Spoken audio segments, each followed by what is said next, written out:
Welcome to the Truth+Dare podcast, where we celebrate Canadian entrepreneurs. My name is Jennifer Neal, entrepreneur, brand expert, business leader, and co-owner of Truth+Dare, the creative and digital agency for entrepreneurs and those that think like one.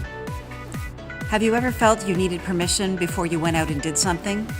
Well, today Rachel Fox joins us as she launches her new swimwear line called IIS-KA. Rachel was once an ad exec and one day woke up and decided she wanted to be an interior designer. A few years later, she woke up and decided she wanted to be a fashion designer. She's now done both, and she's done it all without ever questioning her abilities or whether or not she could do it. I'm so thrilled you're with us today. Let's get started. I'm so excited that Rachel Fox is joining us today. Welcome, Rachel. Hello. How are you? I'm good. I'm so excited because Rachel is not only an unbelievable entrepreneur, which you'll all find out, but she is also my neighbor. And I get to go to Rachel's house and she feeds me the most unbelievable appetizers and cocktails, and that's super fun. And we sit in her gorgeous backyard and get to catch up. So I'm so excited. That's called the joie de vivre. It is the joie de vivre. Yes.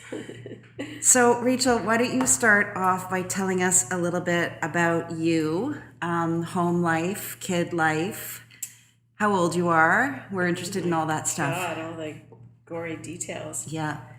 I'm 48, and if anybody repeats that, I might have to... it is what it is. It is what it is. Me too. I'm not 20. No. And thank God. But I feel 20. Anyhow, age is irrelevant. It is, especially when it's you're... your mindset. It's how you think, feel, your optimism, how you go forward, how you treat challenges in life, and how you treat your failures in life too. That makes you who you are. And age really doesn't. You can have challenges when you're in your 20s, your 30s, your 40s, and I'm sure I'll have them in my 50s, 60s, 70s, 80s, and hundreds. Maybe not when I'm 100. Yeah, no, for sure. But yeah. So tell us what's going on at home. I have a son. He's 7 years old, and a lovely husband who's very supportive of all of my creative endeavors and entrepreneurial risk-taking, which I think he needs a really big call out because a lot of people get frightened by taking a risk and or leaving a corporate job, leaving something that's more secure, especially when you have a family. So it has been a bit of a challenge, but fun. It's great. Yeah. So tell us a little bit about your corporate background. Big ad world. I started right out of university. Went into advertising and marketing as a young account executive. I worked on for 20 years, basically everything from automotive to alcohol, Bacardi, beer. I never worked on banks. So I had a very successful career. I worked with the now infamous Conrad Black and Barbara Meal, launching National Post. Wow. Did some fun campaigns that are memorable. Some really funny ones. Imodium. It was a hot Lovely. tub. I don't know if anyone remembers that. I do remember that, the hot tub commercial. Yeah, it was great creative directors, and just generally had a really fun, healthy career. Yeah. So how did design present itself to you through those corporate years? What were you doing? I was always doing, as I think anybody should, do different things in their career. So although I had a really robust and busy corporate life, I dabbled quite frequently in interior design. So much so that I was covered in House and Home magazine, Style at Home, I think 3 times, made the cover of House and Home. So let's back up there for just a second, because that's rule breaking right there, right? Because you had no credentials in interior design. Right. You had no education in interior design. Right. You loved interior design. Your home is gorgeous. Right. How did you go from the love of interior design to landing on the cover of House and Home magazine? Because I just want to understand that process a little bit. Well, I think I was as surprised as anyone. Suzanne Dimma interviewed me, and How though? I couldn't believe that I had made it. Well, I guess they loved it. They loved what I did. Did you send it in? Like, how did they find out about it? Right. So Okay. I what happens generally is you can call, and they'll send someone that's a scout, and the scout will do photographs and bring them back to the editor, and the editor will have usually I'm sure a plethora of different houses, homes, and depending on, like any good story, what their focus is for that month, what their storylines, what their plans are editorially, they will decide and determine if you will make it or grace their design. So you pitched them, pages. really? I just had them show up, and here's my home. It's an interesting home. It's historically protected. We've worked pretty hard at it. I enjoy doing this on the side. Maybe you're interested in taking a picture. And they said, sure. Was there ever a point where you thought, I'm not going to send this in? It isn't good enough? Always. Did you do any of that? Oh my gosh, always. You're always shy. You're always insecure about your work. You're really, is this good enough? I remember Suzanne even sitting in my back room saying, I'm like, Suzanne, you see the most exquisite homes. Why this? And she's like, Rach, it is what it is. It's stunning. Sometimes, you don't realize it until you step back and then you somebody back else in. validates you. Right. Isn't that a shame, though, that sometimes we need validation outside? Yeah, for sure. Okay, so you're on the cover of House and Home. Mm-hmm. You're now in Style at Home. Mm-hmm. And you get to the point where you're doing a lot of interior. People are calling you now, right? At that point, I had just had my son. So I had a year off. And while I was breastfeeding Ethan and being a mom, I was doing apprenticeship with another interior designer and generally trying to understand the business and learn from her. So she was great. She was a great mentor. Did she ever care about the fact that you didn't have a formal... No, not at all, because there's something called a grandfather clause. A lot of interior designers were not trained by OCAD or trained in CAD, which now they require. So they're sort of grandfathered into interior designer status, and they realize and recognize that you really can learn the skills of programs, but sometimes the application isn't necessarily coming to life in reality. So, and that's subjective. So, to each to their own. Mm-hmm, mm-hmm. There are very famous designers that are not formally trained. You just either love it or you don't, and you have a knack or an eye. That's my belief, anyhow. But it's like that saying, you can sing or you can't. Yeah, you can't really be taught. But we seem to be getting. I'm tone deaf. Are you going to sing for us? No. There seems to be this pressure today, though, on having the formal education that backs up your expertise or your leadership, and I just love the fact that you said, I don't care. I'm going to do it anyway. Yeah, I mean, I would never put down a formal education. I think that it's critical for anyone's learning curve. I wish I had learned CAD. It would be a lot easier for me just to do it myself. But that being said, learning leadership skills is also the ability to give up some of those capabilities and hire somebody who's better at you doing those things. Yeah. And then collaboration is also something that's really great in interior design. So where I have to, I bring in experts and I work with them, and generally it's a really great experience, and we create something bigger. So that is that's how I look at it.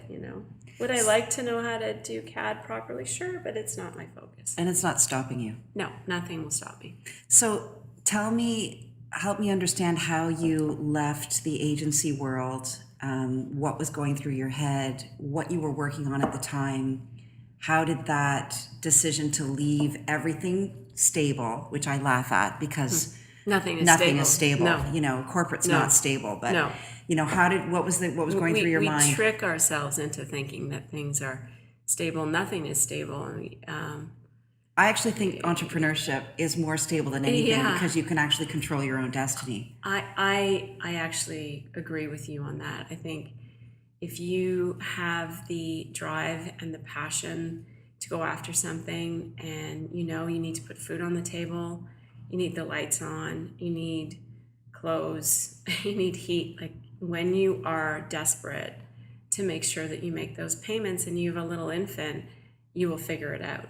And that's it. In fact, you said to me, and I hope it's okay if we share this, but you said to me the other day, you haven't bought a new article of clothing in 2 years because you're bootstrapping right now. That's absolutely it. Getting something else going. So I did buy this. That's this lovely. This was $10. It's lovely.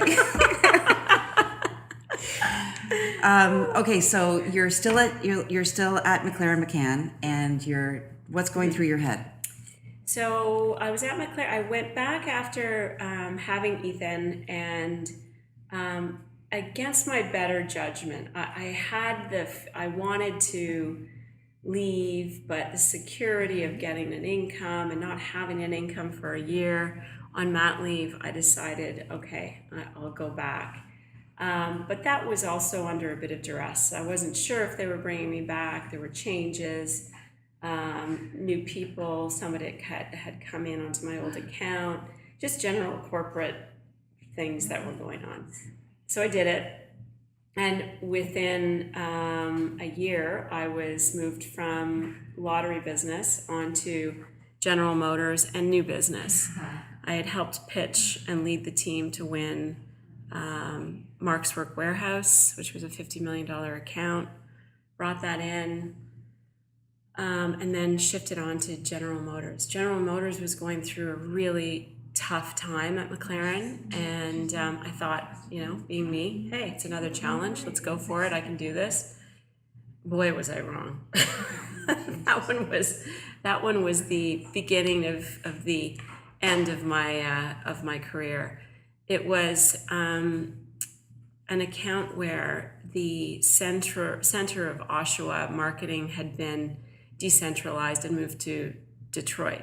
So there was no really creative fuel coming out of our agency for Oshawa. Oshawa had lost their role in marketing and communication.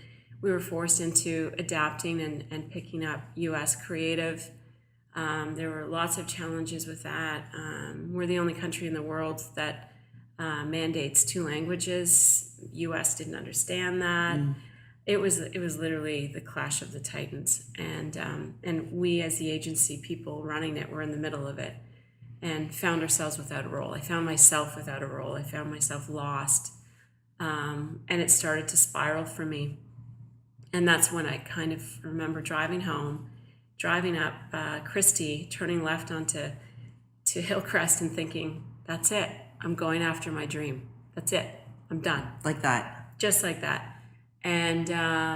And then I knew what was going to happen in that corporate world. I'd been around long enough that they were going to take out my senior officer. They were going to take out me next. They were going to swoop everything. And I thought, well, I'm 13 years here. Hopefully I get a good package.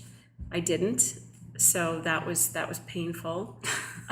Like everything was just, but it at first I was sad. You go through the emotions, and I was angry, and I wrote a scathing letter to my boss because there were so many things that I felt unfair and not just. And so you go through those emotions. But would you still write that letter today? Yeah, I would. Okay. Yeah. There were some pretty gruesome things in there that they should have addressed. But after I left, you pick yourself up. You stop feeling sorry for yourself. You're like, come on, what is this? This is nothing. You're better than this. Isn't going to kill me. And now you get to do what you really want to do and focus on that. Which was at the time what? I wanted to launch my bathing suit business. Even back then? Yeah. Okay. So this is what... So I knew that my interior design was good enough that I could make an income to continue doing that while I pursued the dream of doing my bathing suit business. Another rule breaker. So here you go into fashion design with no idea how to design fashion, but I have to say, when I met you last year at the Rushton, and you told me that you had cut your bra up because it wasn't giving you the support you needed where you wanted it, I went home and did the same thing. So I thought you were so smart. So we all look at these things as women and we say, you know, if it just did this, it'd be better. But you actually did it. You cut up your bra. Yeah. I've done a lot more than that since. Now. Yeah. So tell me a little bit about the appeal to swimwear, how you first got excited about swimwear. Well, I think everything in my life has always been about design and architecture and things that are beautiful, whether you're enjoying something with me for a cup of tea or an afternoon cocktail or dinner, breakfast, whatever it is. I love to make things beautiful. You do. And you do achieve that, honestly. And nothing is ever done without effort or, styling, grace. Planning. I love it. Like there's, so for me, the foray into fashion was natural. It's the study of human architecture versus a static room or, a multidimensional moving object is, once again, here I go. Here you go. I can do this, I can do anything. And I truly believe that. I mean, Jim Carrey, who's been very funny lately publicly, but he's done some very interesting things in his career, and he's been very motivational. And one of his motivational speeches was, you just look to the universe and say, this is what I want to happen, and you just figure it out. You make it happen. And if you have a natural eye or passion for design or your wonderful gentleman that was here the other day for technology, Dustin. and Dustin figuring out, thank God for Dustin, the behind the scenes tech that allows us to email or whatever, that call somebody, send a picture via phone, like these things that are absolutely beyond my imagination, and I have no interest of ever understanding technically, but that's his passion. He went after it and he did it. Yeah.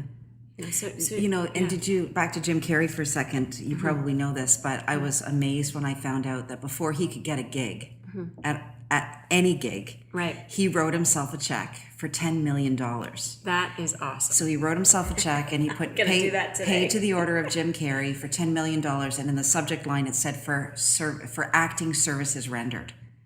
And of course now he's multi-billionaire. Yeah. So you're right. I think he's just an interesting character to listen to. He's grounding. He's Canadian. He's Canadian. He was very funny at the fashion industry. He's like, I chose I can't remember what he said, but I chose the most mundane, not important event to attend, to the horror of everyone that's there. But there's something real about that. Nothing really matters. What matters is that we're kind, that we're good, that we're giving, that we don't kill each other, blow each other up, or things like that. Like, just enjoy it and try to have fun with what you're doing. And that's hard to do. It is hard when to you're do. in a really negative environment. You can get sucked in. You can get sad. You can get hurt. I did. Yeah. You come across as being super, super strong, and I can do this. I can do this. Why can't I do this? I'm just going to do this. Mm-hmm. I'm not sure that's how everybody feels all the time. I think there's a lot of self-doubt. I think there's a lot of crying days. I think there's a lot of times when we really say we have imposter syndrome. Katie and I were talking about that the other day. Right. Oh my God, I have imposter syndrome every day, every single day. I look at my website, I look at my work, and I think, this really? Same with my home, same with my design, same with everything. And I think that keeps us healthy, that keeps us strong, that keeps us driven, and it keeps our egos in check. But it didn't stop you. That's the key. No, it doesn't stop me. It pushes me to try to be better. It pushes me to design more. It pushes me to look at everybody else's work and celebrate it and try to incorporate it. I mean, we're all, some of the most famous painters, artists in the world have all copied each other, but they've made it theirs. They've made it beautiful. They've done their own take on things that we all inspire each other. So, yeah, we're all imposters, We are. Like, of course. It's not letting the imposter stop you from moving forward, but sometimes it can be paralyzing. Like, have you ever felt paralyzed? More often than you would think. I mean, every day for an entire year when I first started going after this full time, and I knew I had no money in my bank account, still don't. I know. And I have $20 that I have in my pocket. I need to get bread. I need to get meat. I need to get juice. And what else does my son like? Yeah. That keeps you going. And you think to yourself, I can do this today. And I used to say that every day walking home from dropping my son off. I can do this today. I know I can do this today. And I wrote this on my Facebook page, which you put things on Facebook and you think, oh, maybe I shouldn't have done that. Why did I do that? Now it's so public. Oh well. But oh well. Everybody else did too. Yeah. And but there's this a friend of mine said this to me years ago, and I never forgot it.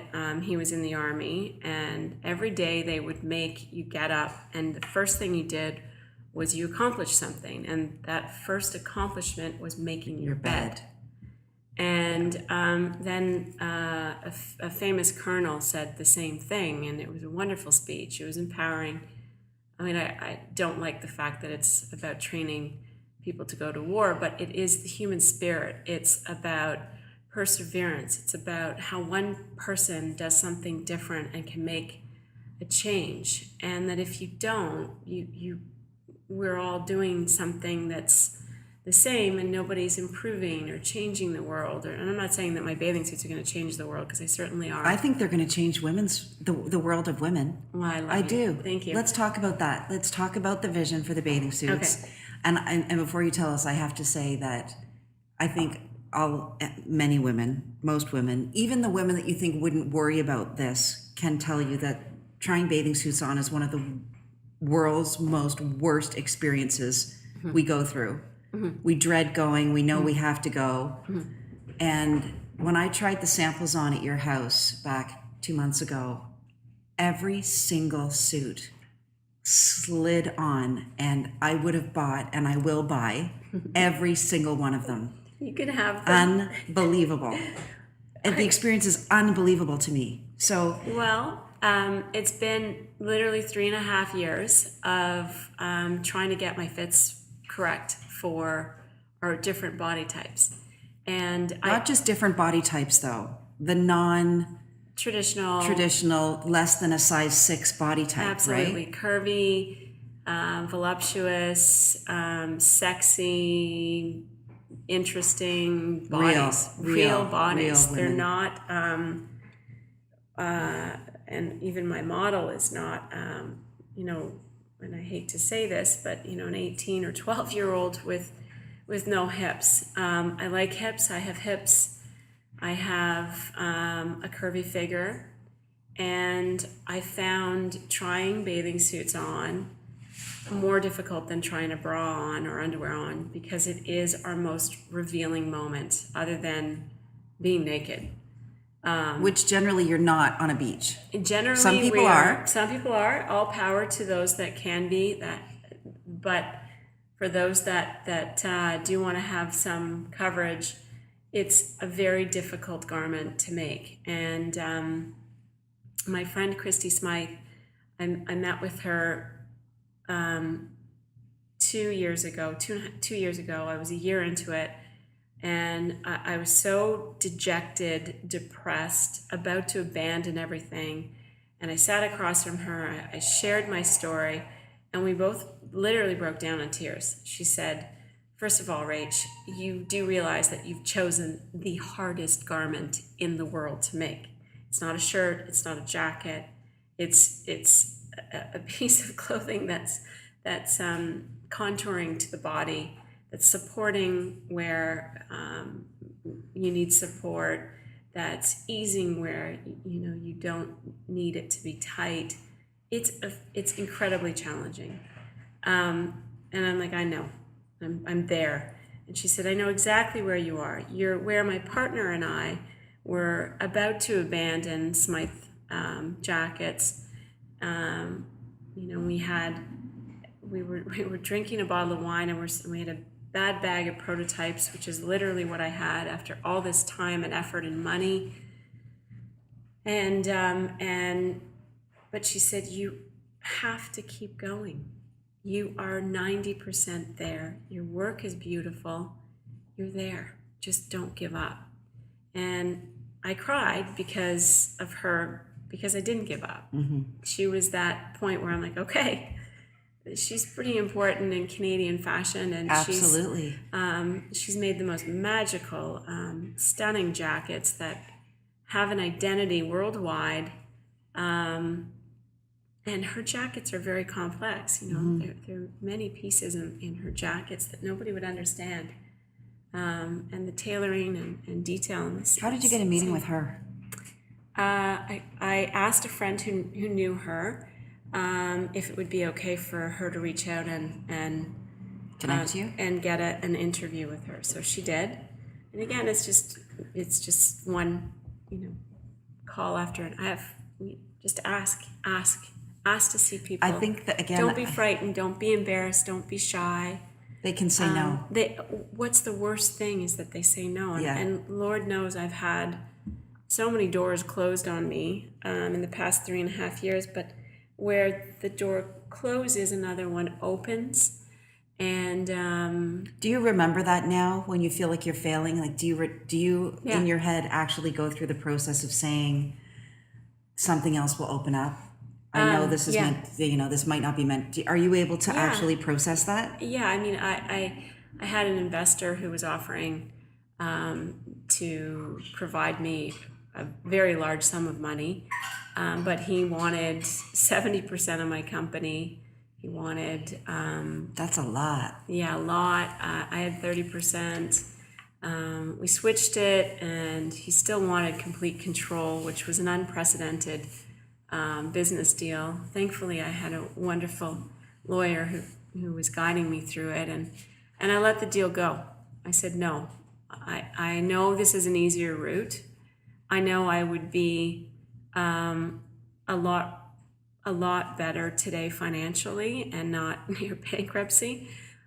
But I felt that it was the right thing to do. I felt that I needed to do that for all of my work to date, my drive, my strength for all women, for my son, for my husband, for all the people that invested in me, that believed in me. How could I give it all up? So you've done it all on your own? Done it all on my No own. investors? No investors. So on the days when the bank account is, borderline zero or at zero, because this is red, I go into a catatonic. I get a little depressed, I will say. I A get little worried. depressed? I go way beyond. Like, how do you get yourself? How do you deal with that? I keep working. I make sure that I keep working and that I keep my goals focused. What are you saying to yourself? I can do this. I know I can do this. Stay focused. Don't feel sorry for yourself. Keep working. Yeah. Wow. So I'm also interested in knowing about your routines and habits, the things that keep you successful. Like, what time do you go to bed? What time do you get up? When do you do your work? You've got a son, so clearly, as a mother too, Sometimes I laugh at entrepreneurs that work, 15 and 20-hour days, and which is great, but I have a hard stop at 6 o'clock. I have to go home and feed my kids and get them off to school in the morning. So how do you work around being a mom? What are some of your musts or my routine? Yeah. Well, a lot of my friends laugh at me because I usually go to bed so early. Like how early? I'm done by 8:30. You're in bed at 8:30? I'm in bed. I'm putting my son to bed. We're reading.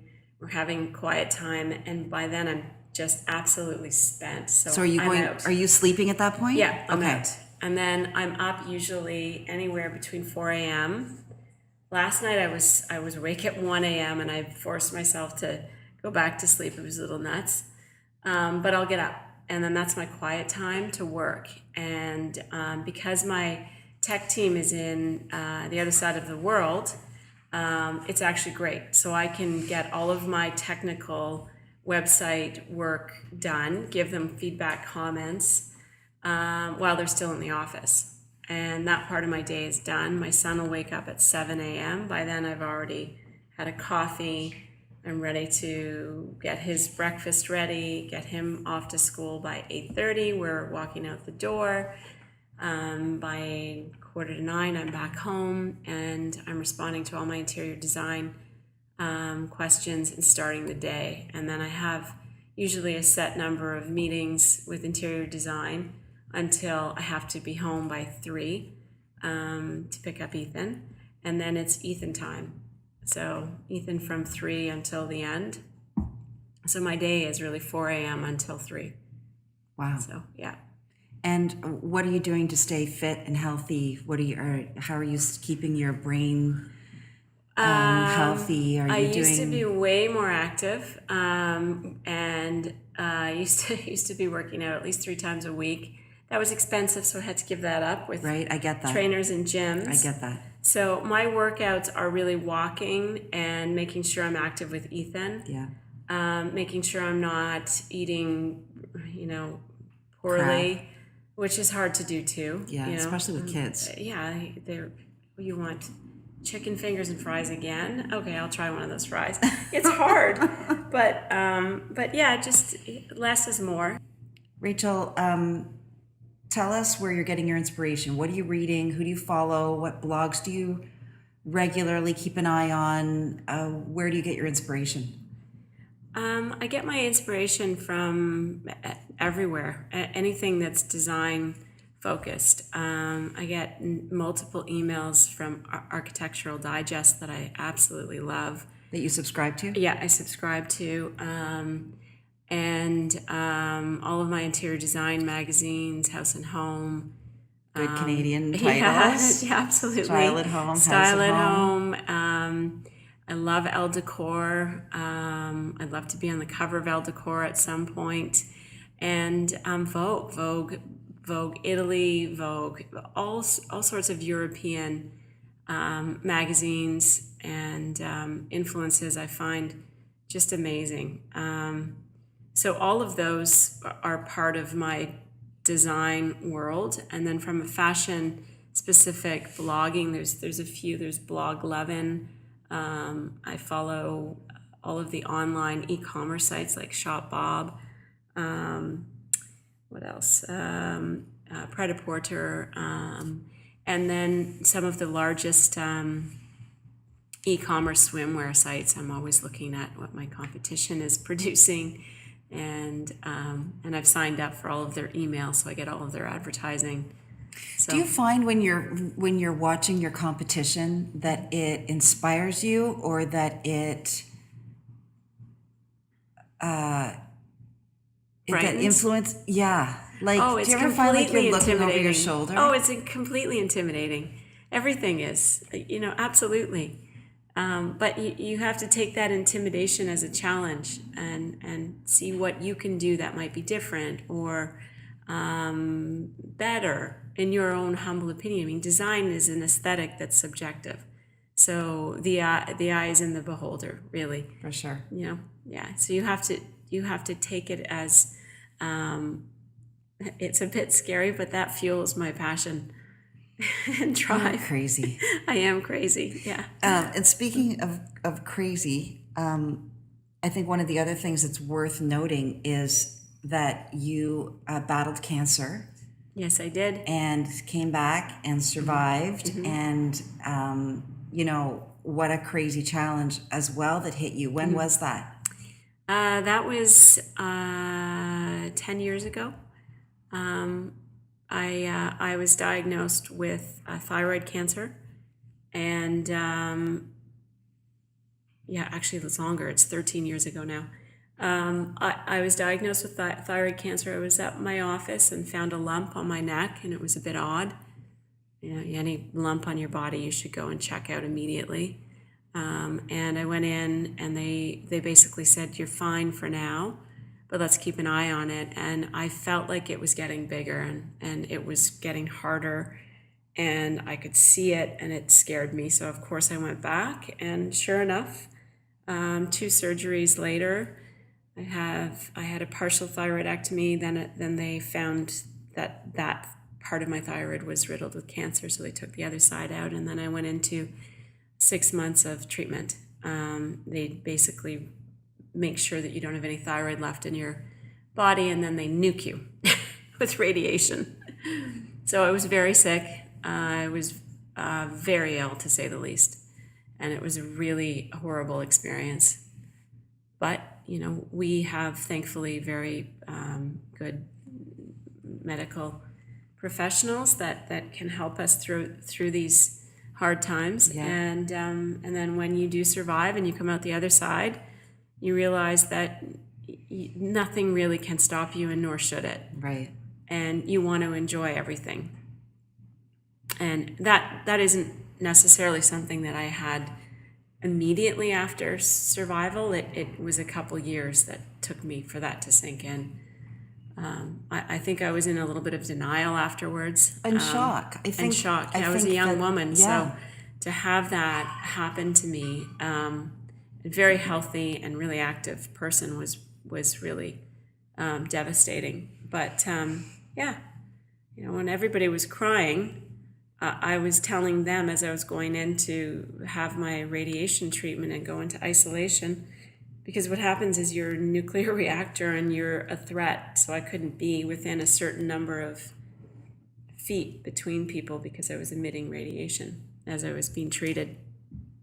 You're poisoned to kill it. So everybody was crying, and I'm like, stop, I'm getting fixed. Like, just relax. You're making me sad. Like, please. I think it's easier, though, and I think sometimes it's easier to be going through it than to watch somebody going through it, because you can't control it for someone else.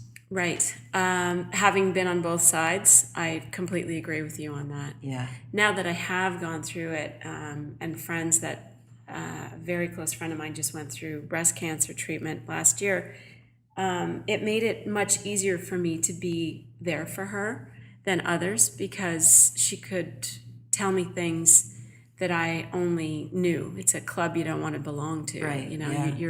You're given this membership that you never asked for, and so how do you go forward? And I used to try to give the best advice just from my experience, and sometimes that's more helpful than somebody saying you're going to be okay, even though they mean the best. My advice to my girlfriend Steph was, just think of it as the new you going forward, because the old you was just that. We go through life, we're invincible. Suddenly it's a life changer, and now it's the new you. So think of it like that, and that helped. I don't know if that helps everyone, but it certainly would happen to me. I had to realize that there is no going back. I have to take a pill every day that reminds me of my mortality. If I don't take that pill, and I have no thyroid, I slip into a coma and I die. It's kind of like being a diabetic. Do you think that impacted your desire to, if you're faced with your own mortality, do you think that impacted your desire to start living your dream? Not immediately. I was so young, and it was such a shock that I I went into a phase where I stopped taking my thyroid pill and I got sick because I became very ill, tired, weak. Your muscles start becoming very painful.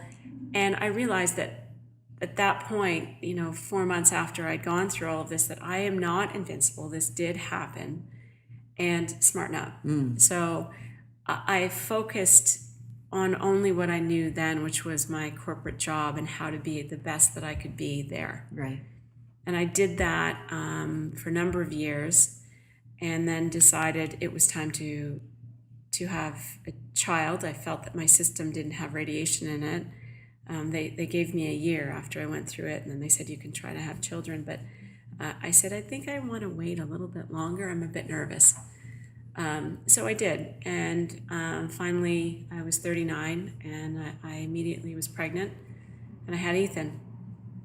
So it wasn't until, I think, after having Ethan that I really felt the drive and the need to be a success at whatever it was, and have fun. Yeah. And I think also the end of my corporate career, towards the end, that drive up Christy, and I'm like, that's it. That is it. This has to change. Well, there is a defining moment. It's funny, I made the same decision after I had my first baby, because I knew I couldn't go back and put up with the same BS anymore. Absolutely. And so she was 2 months old, and I quit a 6-figure job with a company car, and I was 28 years old. That's exactly pretty much my story, except for I waited to be pushed out for my package. But now thinking about it, I should have just left. I should have just made that decision and just left, and not, you ask about the truth and dare. It's take that risk. Just your sanity, the amount of grief and stress and abuse that you end up putting yourself. Yeah, I would have eliminated all of that and be true to yourself. No one deserves to put up with people being disrespectful to them in an office or anywhere in an environment. And I wasn't myself. I was miserable, absolutely miserable. Yeah. So I just went for it. After I got over my self-pity, pick yourself up. You'd think a woman who's gone through cancer, survived, who cares that she's pushed out? Oh my God, I can't believe this, but I can. I think we're human, and we have to let it sink in. And not, like I said, people said, I can't believe this has happened to you, Rachel, with cancer. My attitude was always, why not? Instead of the why me, why not me? Who am I? And it wasn't until I did that with being forced out of my corporate career that I realized, why not? Yeah. Who am I? There's lots of young, great people that can take my job. Create your own path. Create your own destiny. Find your own niche, find your own passion, and just go for it. You'll live a happier life. I'm so happy. I love everything. I get to pick up my son. I get to walk outside and in fresh air. I get to design. I think that's I get to create things. I get to make things. I'm so happy. I get to see people come in and try on my bathing suits, and the joy. It's all selfish. The joy is everything. It's selfish, giving. But you're serving. I know, and I you're love serving it. an audience that is so desperate for something, for change. Yeah. So tell us when the launch is happening. What's happening with the bathing suits? When can we have access to them? Okay. What is the launch looking like? So I just asked the guys, when is my live date so we can start testing. I was hoping this week just to do soft tests. My bathing suits are all arriving next week. So I have 450 produced and another 250 coming after that. And just tell me a little bit about the fabric, because I know that you've been to Italy, and actually I'd love you to share the story about going into that Was it the pattern maker? The mill in one of the mills. The in mill Italy. that was doing bathing suits for or clothing for Chanel, and you walk in. Yeah. Tell me about that again. Well, I had I still can't believe I did it by myself, but at the same time I booked myself a ticket to Milano and called up an old client who was my client on Bacardi, who was working with Di Serono. And I said, hey, listen, I'm coming to town. Would you mind meeting with me and maybe helping me a little bit get around, or if there's any kind of language? And he said, of course. He's so gracious. His whole family was gracious. But what I found so wonderful is I went to all of these different mills, and I'm just, Rachel Fox coming from Canada. I have no website. I have no credentials in fashion. I'm nothing really. And I walk into this one mill and I'm like, my God, this is spectacular.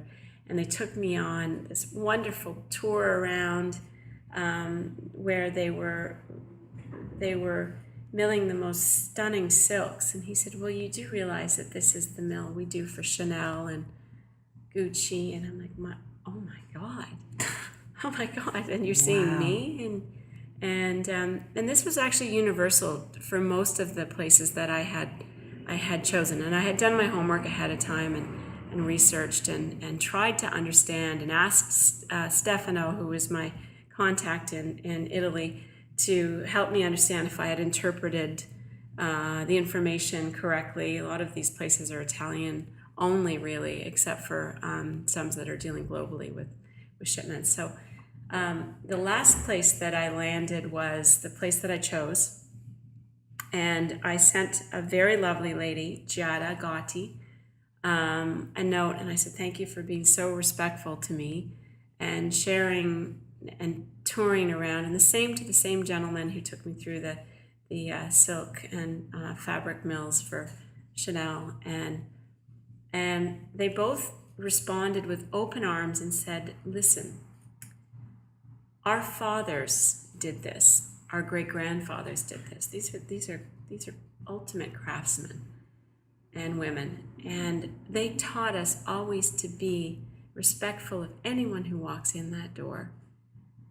Because you never know. They could become your biggest client. They could be the next Coco Chanel. That's it. And I said, well, I just felt so honored that you would take 2 hours out of your day when you have these, massive contracts with other people to do that for me. And with, very little Italian, and thankfully, a little bit of help, you showed me such grace. And these are the best mills, and in my humble opinion, in the world. Some of them, I'm sure there are some in Italy anyhow. Wow. Yeah. So it was a great experience, and I knew I had found the right fabrics for what I wanted, and that was that.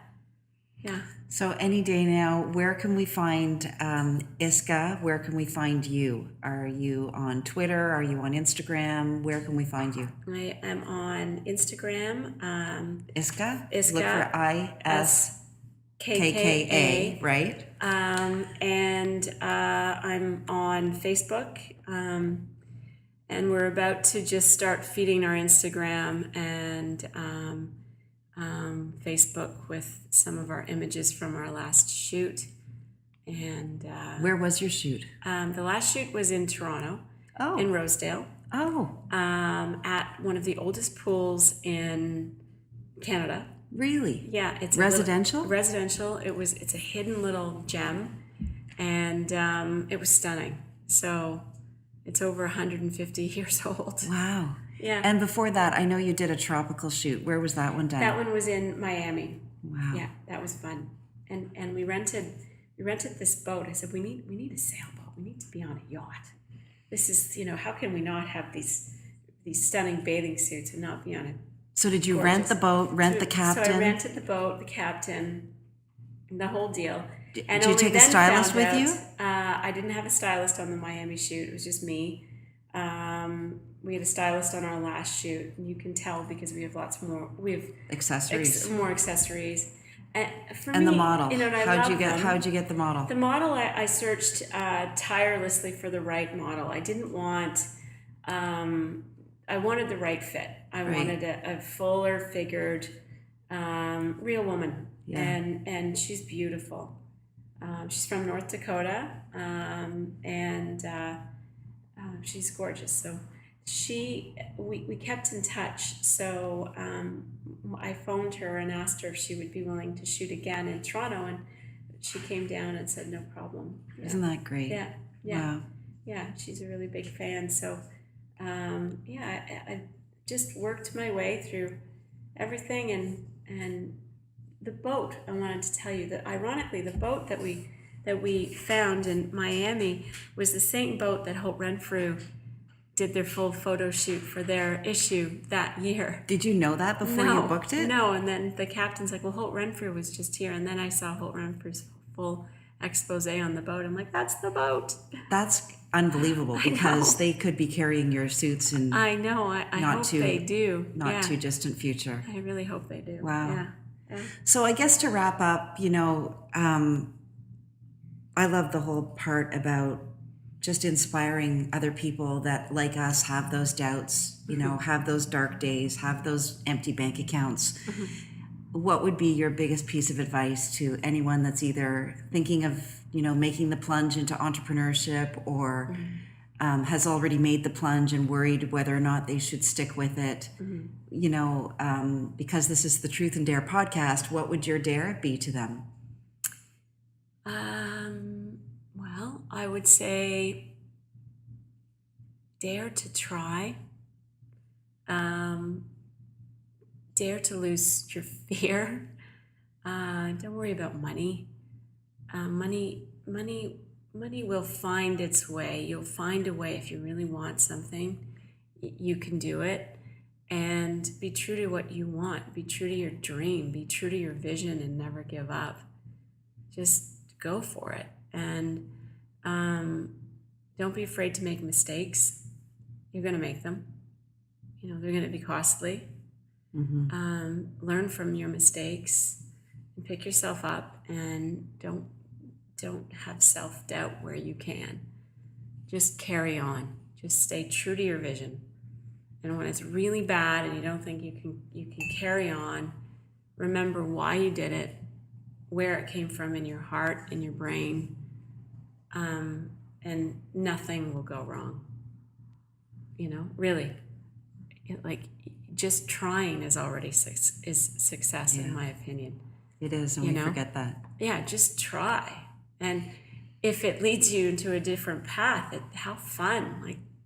Life's supposed to be fun. It's not supposed to be painful. It is supposed to be fun. I just, there's so much pain and anger and hurt in the world. And if I can make this come to life and make women around the world enjoy bathing and swimming and being out there in a vulnerable moment and on a dock, and it's the most celebratory, luxurious thing that we can do. It means that we're in a good place. We're swimming.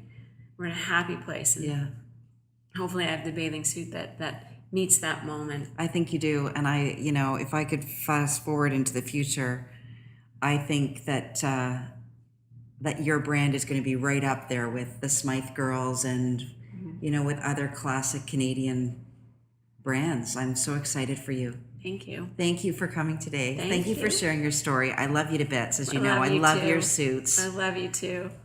I'm so excited for you. You're crazy, Rachel. I am crazy, by the way. That's the other thing. So love you. The dare is to be a little crazy. Just have a little. Take risks. Perfect. We're ending there. That concludes our podcast for today. Be sure to check out our site, truthanddare.ca, for more podcasts and more content where we interview Canadian entrepreneurs just like you. Growing a business is hard work, and as entrepreneurs, we don't always have the answers. Some of us are a few steps behind the people that we admire, and sometimes we're a few steps ahead of someone else. One thing I know for sure is that when we share our truths and challenge our dares, good things always happen.